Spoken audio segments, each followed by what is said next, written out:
What if some part of our student body had been ignored or downplayed?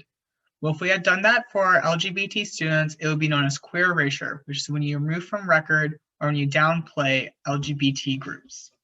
Hi, my name is Zach, and I'm bringing this to you with my organization GLAAD, which stands for the Gay and Lesbian Alliance Against Defamation, and they make sure that the LGBT community is heard and acknowledged. I think we all agree as a student body that we really want to make sure that our students are all seen and heard. And I know while some people might not believe that queer erasure still exists, I hope by the end of this you will recognize that queer erasure does still exist and you can help recognize it into the future. And I'm going to be doing that by showing you queer erasure in historical figures, in pop culture, and in real life. So with historical figures, queer erasure is still a battle that is being taken place. We've had some wins and we still have some iffy losses. For wins, we can see poets like Sappho, who nowadays is regarded as a very popular lesbian poet. She wrote a lot of poetry that was very love-charged and had a lot of same-sex love in it. However, that wasn't always the case. A lot of people throughout time have really been in cultures that weren't that accepting of the LGBT community, and this has been noted by scholars like Mattia Pleche, who's actually a graduate student at the University of Zagreb, and she actually has posted multiple literature for her university, and she found in a 2018 article for the journal titled The Institute of Croatian History that the lesbianism in her poetry created a moral problem for a lot of Western hetero and patriarchal societies, so they sought to tame it and reclaim it by heterosexualizing her poetry. What this means is that her poetry about how much she loves her own gender and people of her gender was kind of downplayed into a gal pal situation. And by doing that, that really erased that queer element from her literature and from how people see her. However, nowadays she is very well known as a lesbian. But queer erasure still exists in historical figures. For instance, we only need to look to characters and people like Anne Frank. Anne Frank is a very popular person. I think we all might have heard of her for her diary that was published. But what you might not have known is that she was actually questioning her sexuality. And the Q in LGBTQ can actually mean questioning. So what happened was when her diary was published, the editor took out a couple of her pages. Some pages made more sense than others, but one of the pages involved her talking about questioning about maybe wanting to have a girlfriend. And by doing that, what we see is that her story and our understanding of her has been changed because that queer element had been erased from it.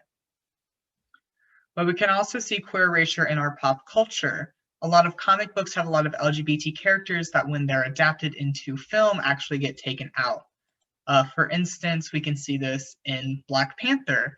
In Black Panther, you have the bodyguard Ayo, who in the comics has a same-sex lover named Anika. And to show you just how important this is to the character, I want to share the screen with you really quickly. And what you'll see here is that this is Ayo and Anika in their own comic. That's right, they got their own side comic called World of Wakanda, which revolves around their love. However, when the movie was directed and turned into a movie, Anika was taken out and Ayo just became a regular character that didn't have that element in her. And what happened then was that part had been erased. And sadly, it would have been really good for Marvel and for Disney, which now owns Marvel, to keep that in.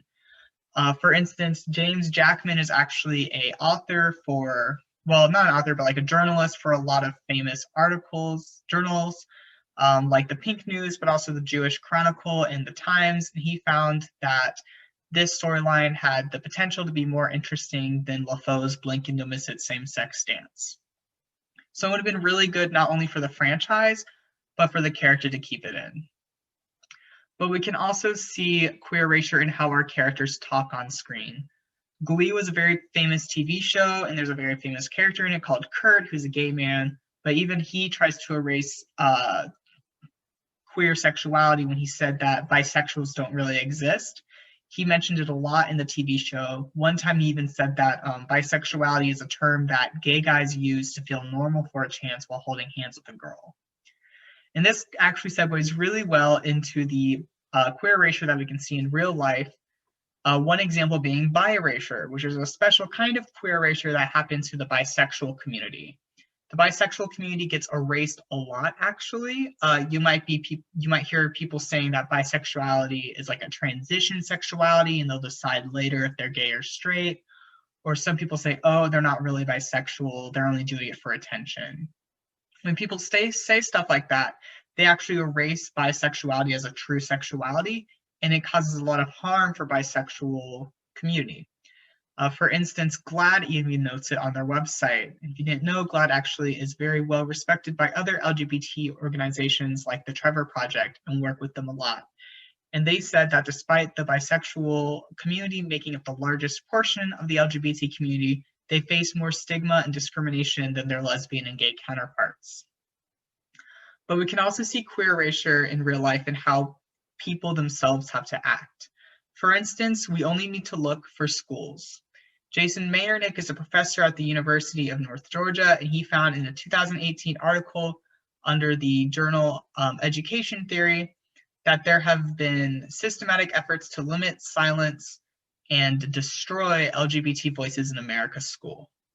And we can really see this if we think about it. A lot of students are really scared to come out as gay or LGBT in general because they might get bullied. And there's a lot of teachers that are fearful of letting their sexuality be known because it can get them fired in some places. And if not, it can get them under a lot of like unwanted attention, or they can get mistreated by their coworkers, or they can get a lot of attention on them that could lead to them getting fired because they're under a harsher eye because of it. So hopefully now you guys know that queer erasure still exists, and now you guys can kind of recognize it more when it happens, like how people have to omit sexuality in historical figures over time, or how we've adapted it out or kind of talked bad about the LGBT community in pop culture, or how we have the silencing effect like we can see in real life, like in schools. Also, that we can help try to make sure that our LGBT population here at school is recognized and heard. We can really make sure that every person here is recognized by the student government.